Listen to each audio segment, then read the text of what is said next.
What is going on, everybody? Welcome back to the channel. Aftersound here, bringing you Splinterlands content every single day.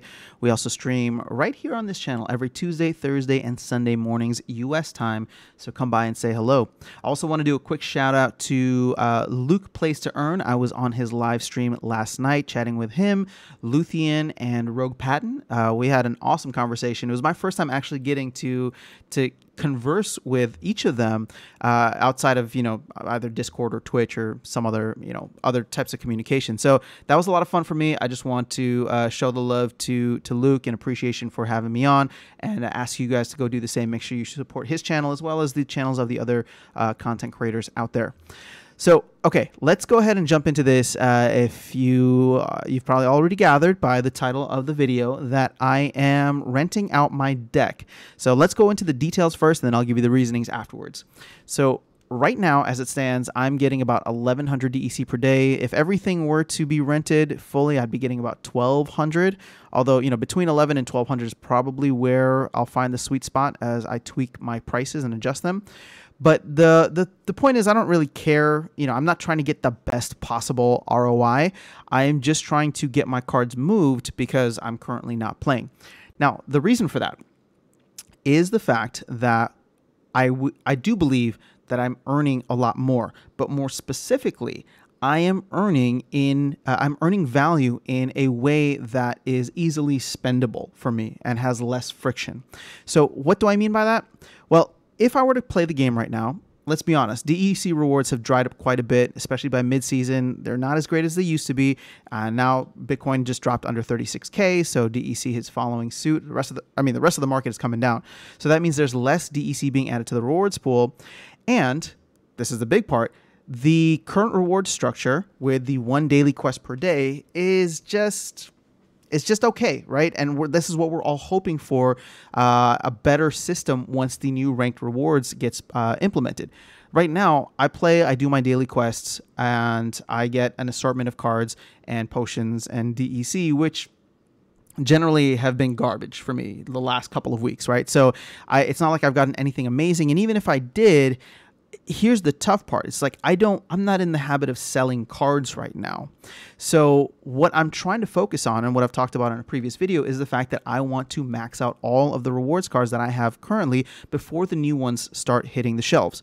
So in order to do that, for me, I'm going to go ahead and just rent out my deck and take that value and then be able to go specifically snipe the cards that I need to get. Mostly, it's just rares right now, rares and epics that I need to finish maxing out, as I have most of the other ones. So to me, this just represents a better way to go about that, because then I don't have to worry about like, okay, I got a card as a reward, now I need to go sell it. And especially I'm not gonna go and sell the common rewards cards right now for 2 cents, which is mainly what I've been getting, right? Nor do I want to sell the packs that I'm getting, because the pack values are down. I would rather keep those for the weekly pack openings, or as giveaways, or just for myself to hold for the airdrop right now. So in this way, this makes it easier for me to get frictionless value that I can just take and quickly turn around and buy the cards that I need on the market. So it's not that, I'm falling out of love with the game. Sure, there's a little sense of burnout here, I'll be honest. But I love playing, and I do enjoy it. It's just I wanted to take a step back, because the time that I was putting in to get the value that I wanted out of the game, right, that I required in order to meet my goals of maxing out cards, just wasn't happening as quickly as I would have liked. So this is a very strategic financial decision for me to give up playing time now, right? I enjoy playing with the cards. I enjoy playing the game, but I'm going to give it up now in the hopes that I can, 1, max out the cards that I'm looking to max out, and then 2, come back in time with a better deck overall for when the rewards update actually is live, hopefully, fingers crossed, by the end of the season. Sorry, not end of the season, by the end of the month, which will be the end of the next season, not this current one. So, as it currently stands, I get probably 8 to 10 DEC in gold. Even if we bump that up to 10 DEC, just looking at here, the math, I would need to play 100 games in order to get roughly this amount, like 1,100 DEC. I'm sorry, I would have to win 100 games, right? Not just play. I need to win 100 games every single day in order to get this same kind of value. And obviously, my ECR at a certain point would become very detrimental towards reaching that goal. Now, I am not trying to say that everybody should go out and rent their cards, because then who's going to play, right? So if you are in a position where you are either just starting out or you're just learning, or you don't like, your cards don't have the same kind of value on the market, like this isn't for you. I'm not saying to go out and do this. You can get a lot more by playing the game and just earning the cards, right? So, and of course, that's going to be a lot of people at the beginning levels. But even if you're at silver or, high bronze, whatever the case is, you can do the math on your own to see, is it worth it for me to play? Is it not worth it for me to play? But keep in mind that there are other, sometimes difficult to quantify sacrifices that you make. So for example, with me renting out my deck now until the end of the season, I'm no longer going to be participating in tournaments. I'm going to take the next brawl off. So hopefully my guild is okay with that. But we usually have people fighting for Frey spots anyway. So with me taking that time off, I'm not earning from those areas. And, I've talked about this in a previous video. Like, tournaments, I think, are great right now. There's not as many people coming in, so it's a very little to no risk type of situation. And then brawls are just fun, and they allow you to progress in the game in a way that is not financially motivated. Like, you actually have to play, and you start earning. And obviously, at some point in the future, brawls are going to get SPS rewards and maybe even more.